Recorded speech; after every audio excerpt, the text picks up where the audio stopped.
Hello everyone and welcome to my bathroom.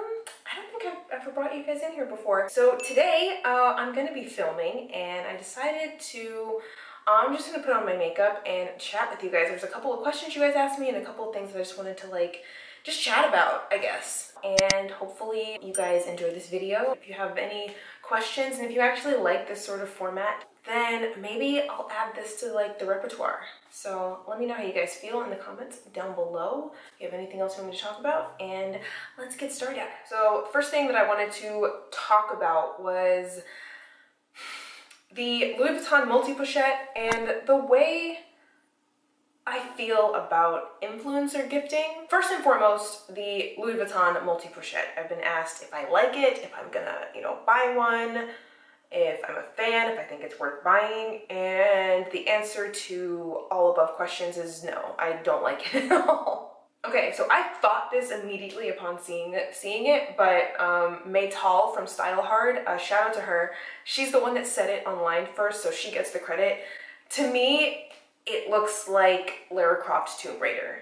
It really, to me, looks like hiking equipment, and I just really am not a fan of the look. I think that as a bag, it kind of doesn't make sense, but a lot of other people love it, and great. But what I did want to get into, a little bit of how I feel about influencer gifting. In and of itself, I think influencer gifting can be a great method for getting product awareness or brand awareness or anything like that. Obviously, I'm sort of working in this capacity right now, and as not to be a hypocrite, I would love to one day be on Dior's PR list. That would be fantastic. I think it's great to be able to show how the item can be styled in many unique ways. And I hope that all of us as consumers, oh, I forgot to put on primer. Damn it, I always do that. We are all educated and aware enough to know that Instagram isn't real, right? I'm for sponsored content, but I also take everything that I see online with a giant, giant grain of salt, because we ultimately, even you guys watching me right now, I'm a stranger on the internet, and your favorite influencers who all got the Dior saddlebag in the mail because it was almost like a gift in 2019 for reaching 100K. That's totally not true. But yeah, I hope that as consumers, as viewers of this type of content, we're aware that this was an ad. I hope that didn't surprise anyone. So for your gut reaction to be annoyed by it, I think that's fair, but collectively, all of you who were so shocked to know that this was, PR, we need to do better, because obviously it was PR. I don't do a ton of sponsored content. I will do a little bit here and there, just really when I'm contacted by a brand or product that I like. But I guess maybe for me it's different because I started out working as a model, and I've been doing that for, 10 years almost. Gosh. Time really flies, guys. We have to know that influencers, Instagram people, this is their job. Posting and sharing products and styling out things for brands is their job. But remember, that is why you follow them, right? So ultimately, I am cool with influencer gifting as a marketing strategy. I need to pin this hair out of my face. Yeah, ultimately, I'm cool with it on the consumer end as a marketing strategy because I want to see the thing styled out. I want to, I don't actually follow the brands on their social channels. I love handbags and I love fashion, but I've never been the person to watch Fashion Week. You know what I mean? That's just never been interesting to me. I guess the issue that I have is not that it was gifted. I will say it was a little ham-fisted. You know what I mean? But ultimately my problem with it is that the stuff wasn't cute. I'm sorry, hot take from KWSHOPS, the Dior saddlebag will never be a cute bag. Sorry. You could drape that bag on the shoulders of Aphrodite herself and I would still hate it. Oh, how do you like that Greek mythology reference? You're welcome. I guess another point that I've heard about the influencer gifting is that like they had enough to gift it to like 500,000 Instagram girls, but then when it came time for consumers to purchase it, they were sold out everywhere. It's like, what are you doing? Like you're driving up all of this hype just for no one to be able to buy it. Like that doesn't make sense. I feel like when you follow a fashion influencer, like you have to know what you're signing up for, and I think part of that is for, you know, outfit and fashion inspiration. That's why I follow them. I don't know about you guys, but that is why I follow them. I'm not into lifestyle content, as you know. We've chatted about this. I'm just strictly here for the outfits, and if you get a free Dior bag because, you know, 400,000 people have decided that they really like the way you style out Dior bags, like, that's why I hit follow. So I don't have a problem with it. I mean, you know, pardon my bias. I hope to be there one day, but you guys, I don't do a ton of styling, so I don't think it'll ever happen. I do have to say though, it would all be different if I actually liked these things. And that to me is the main problem that I have. Like, the stuff is just, it's not good. Like, it's not good. Like, none of it's good and none of it's cute, except for the Dior Louboutin. The next thing I've been asked to sound on is the real. First and foremost, I want you guys to know, I've been asked this before, my channel is not sponsored by the real. I just really do genuinely love shopping there. You can scroll back to, you know, the very first videos on my channel and you'll see some of my favorite purchases that have come from there, because ultimately they have good stuff at good prices and it's just a really easy shopping user interface. I've had nothing but great experiences. So there's been a lot of news articles that have come out over the last couple of weeks and months about the authenticity issues they've been having. First thing, you should always be concerned when shopping on the resale market that there is a possibility that you will receive a item that is not genuine. That should never, you should never lose sight of that at any point. Like, that is a fact of life, you know what I mean? But by the same token, like, when you cross the street, you can get hit by a car, you know what I mean? Like, so yes, there are risks out there, nothing is risk-free. Matter of fact, fellow YouTuber, 408 California, just had an experience recently where she was shopping from the Saks boutique with an SA she's worked with before and received a pair of counterfeit boots from the Saks warehouse. The issues that they had were that they guarantee everything is inspected by professional authenticators. And what was revealed by, and I'll try to leave the exact link of the news articles where this came out, but they had the copywriters, the people who write the listings for the items, they had them inspecting and authenticating things when they weren't trained necessarily to do that. And that is how fakes got slipped through the cracks. One thing that they did say that I agree with actually is that there are different tiers of things that need authenticating. Like, for example, like, I'm not necessarily going to put the same energy into authenticating a dress from Alice and Olivia that I am like an Hermes crocodile Birkin. And there are just certain levels of care that certain things need that other things may not. That said, those things need to be separated out, and I also believe that bags 100% of the time need to be fully inspected. I think their problem, because you guys know I do work in this industry, is that like where I work, I am both the authenticator and the copywriter. Another part of what was said is that they have a certain quota, like a certain number of items that have to go up per hour. And, you know, when you put that kind of pressure on people, that's how you lose things. I think either they need to lessen the quota or get rid of it completely. But for me, it takes as long as it takes. Definitely was concerned to read that, but for the volume of things that probably come into them, it didn't surprise me.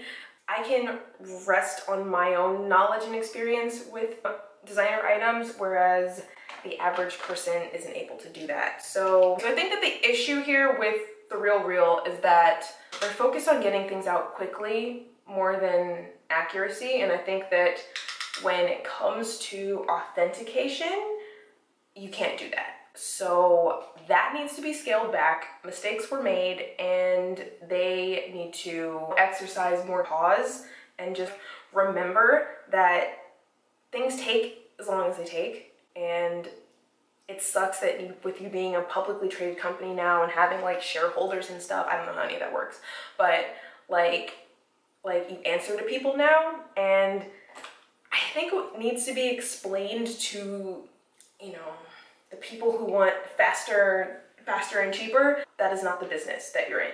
You're not in the business of fast and cheap. You're in the business of luxury. So now I'm gonna do a couple of questions that I got from Instagram. I'm so sorry. Like, I'm so bad. I've been so swamped with work that I put these questions out like almost a month ago, I think. The first one was, tell us what the code number on Gucci items indicate. I can't, honestly. I sort of know what they're supposed to look like, and like through the years, so I know what a vintage one is supposed to look like, I know what a contemporary one is supposed to look like. But as far as like being able to decipher the code, Gucci uses serial numbers. I don't see any general rhyme or reason to them. Publicly available information, unfortunately. I just mainly focus on what the actual like markings look like, and like how it's printed, how it's pressed into the leather, etc. Yeah, you guys know that, well, yeah, I don't know if you guys know this, but you may know that Louis Vuitton and a couple of other brands like Givenchy seem to be pretty good as well. They will use a pretty easy to decipher code, and it's a code for the date. Chanel's are, with Chanel bags, they have I don't want to say chronological serial number, but you are able to tell the range of years that the item was made based on the serial number. So that's great for those. But as far as, yeah, but with Gucci it doesn't really line up as easily like that, and I'm not an expert in just deciphering the code. I bet someone out there is. But our next question was, what luxury items do you think will be gifted the most this year? And I'm debating whether or not I'm gonna do a gift guide, because I feel like everyone's doing that, and I feel like there's so many ladies that are contributing such great picks this year, and my family and I do not luxury gift. None of us are out here spending $500 or $1,000 on anybody if it's not a plane ticket.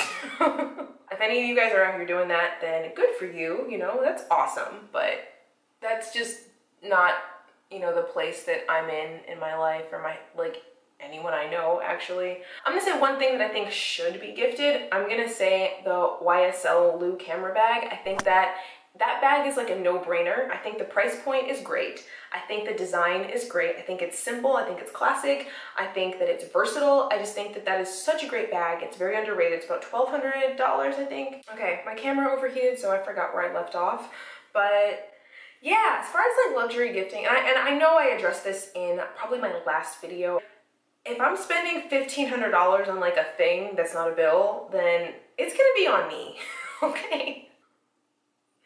So yeah, I don't know. What brands do you recommend or disregard, and why? Okay, so I did the bags that brands that I don't buy video a couple of months ago, so I will definitely link that one down below. But as far as the ones that I'm going towards, again, I'm gonna mention YSL again, because I just really think their bags are just great. I think their bags are great. I think it's a great price point. I think that they're just making great designs, and it's very, very much my style. They're not doing all that crazy, wild stuff that like Louis Vuitton and Gucci are doing. I am so over Gucci right now. Like, oh my God. I just wish that they would just calm down, you know?